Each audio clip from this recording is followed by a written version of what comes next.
Hey everyone, I'm Joe and today I'm going to be talking about my SFF award-winning book project, the January wrap-up part. Before I talk about any books, I want to quickly mention that for simplicity's sake, I have created a Goodreads group named the same as the project, which basically will be used to discuss the various books on a month-by-month basis. Basically, this is just going to make things simpler and easier to arrange, because trying to arrange buddy reads and such and get the larger group reads without using Goodreads is still possible, but it's just fiddlier, and then we have to figure out who has what social media sites, who uses Twitter, who uses YouTube, whatever else, and it's just fiddly. Goodreads just simplifies the whole process. You just go to a Goodread, join the group, and talk about the books in question. Job done, basically. And I'll link this in the description box below, of course. As you can see by the angle change, I'm just going to do the quick progress report, which I'll do in every video. Both the books I read in January were both Hugo and Nebula award winners, which means both of those award progress has increased, and the overall progress of the overall project has increased by a very small amount, by about less than 1%.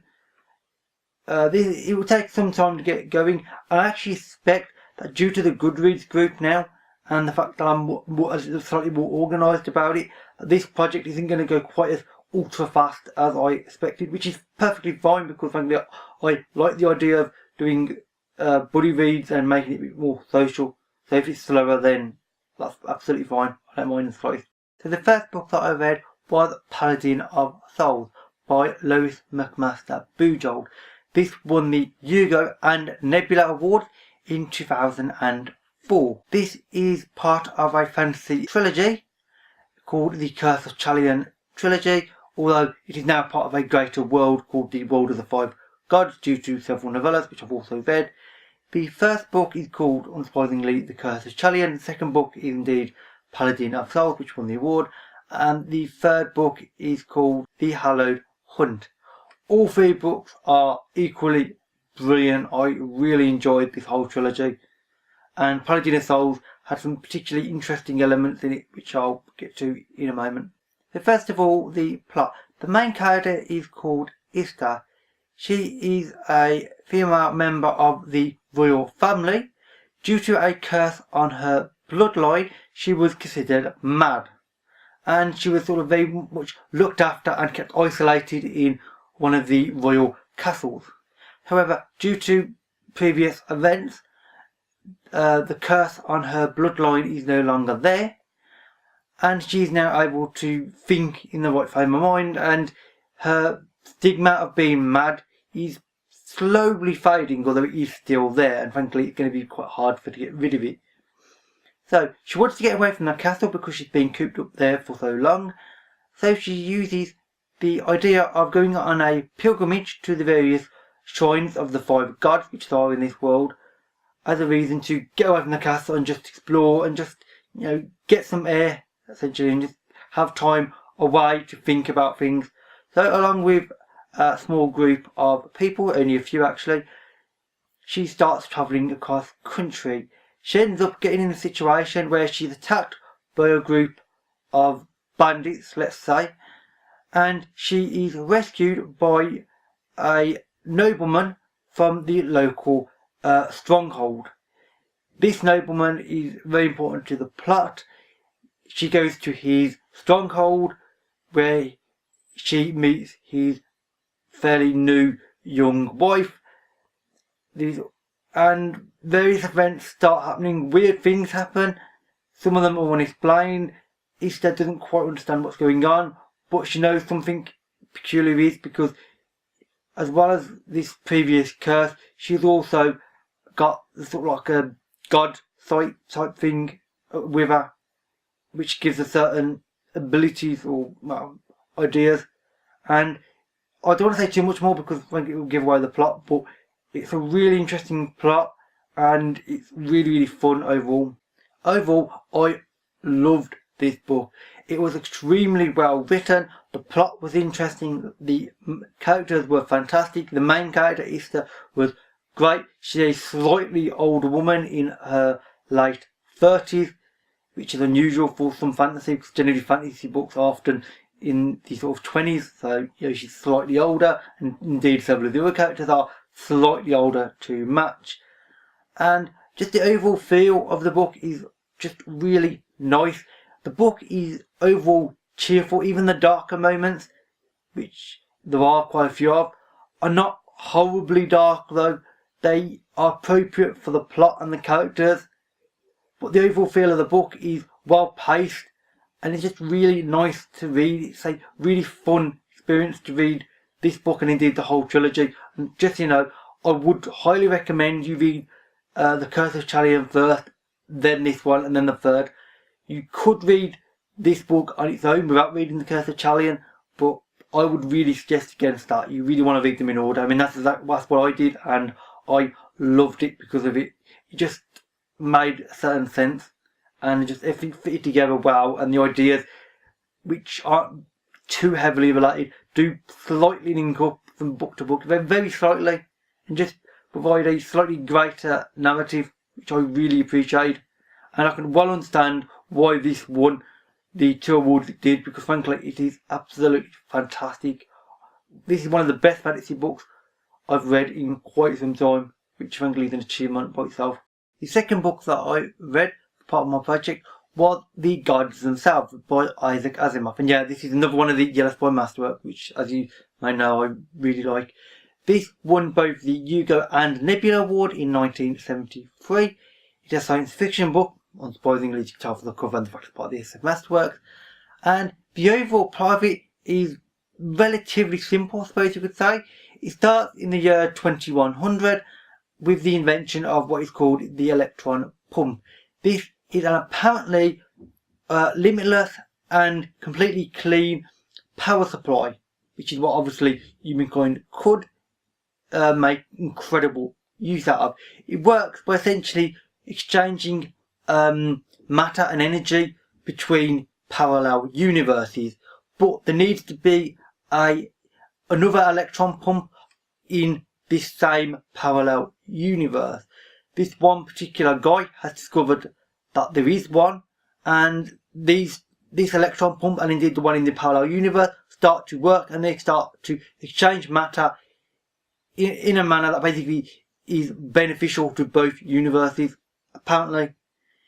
The book is quite curious, really, because it's split into 3. The first part is the invention or discovery of the electron pump, and there is a little bit of sort of internal sort of wrangling between scientists and a bit of sort of politics thrown in, which is quite interesting. The middle chapter is, well, not chapter, chapters, middle section actually I should say, is really peculiar. It's actually probably the most drastic point of view change in a book I've ever encountered in my life. I'm not joking, it's really serious, because it goes from being about humans on Earth to about a completely alien species in a parallel dimension. They are alien in an awful lot of ways. They don't even have normal physical bodies like we do, and the way they speak and think is really weird, and it's just peculiar. The third part of the book is indeed back on Earth again with humans, and it wraps things up basically. That's what I'm going to say. To do with the electron pump and this other parallel universe. I liked the book, but I didn't love it. The ideas in it were perfectly good. The characters in it, which weren't the main priorities, more like the ideas, as is often the case with classic science fiction, were good, but nothing truly fantastic. The one thing that didn't quite work for me was the middle section, because the first section is about humans and the invention of it, and the middle section, switching to this parallel universe with this alien race, really sort of stops the action dead, and it makes you have to really think about what you're reading, and you have to then decipher what you're reading in relation to everything else that's just happened, and then when it switches back to humanity again, and then you have to sort of adjust again. It doesn't give the pacing justice, basically. It messed up the pacing back quite badly, I think. I mean, I liked it, but basically because of that middle section, the pacing was terrible, frankly, I found, and it made the book less than it was. If it did something different in some way with that middle section, it would have been better. What he could have done different with that section, however, I don't know, because that middle section is important to the overall concept of the book, though.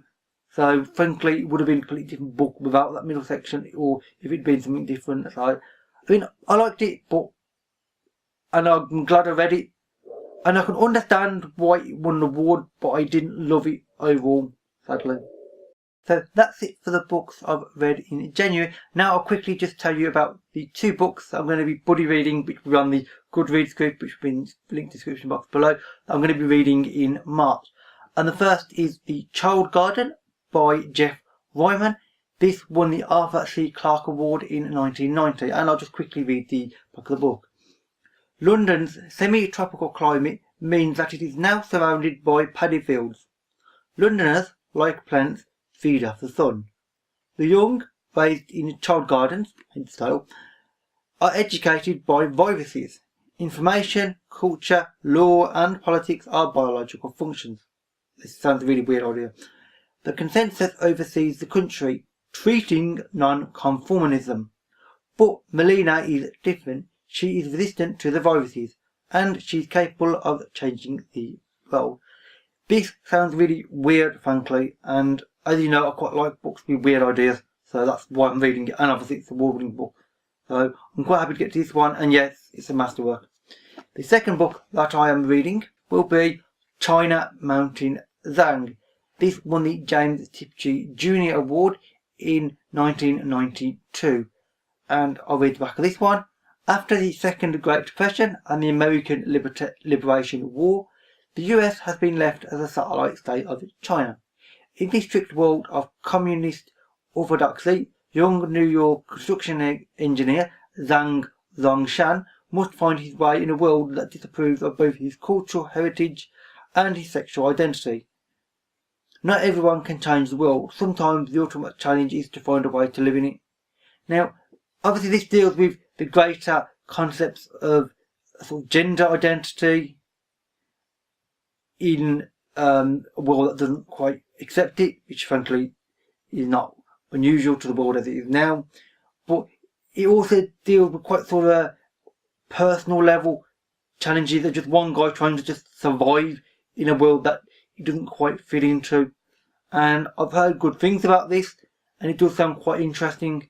So I'm definitely going to be looking forward to reading this in March. So with that said, that's it for all the books I'm going to mention in this video. All the links that I mentioned at the start of the video, specifically the Goodreads group that will go along with this whole project, can be found in the description box below. As always, all my social media links can be found there as well. And with that, that is it. So thank you for watching, and I'll see you another day. Bye for now.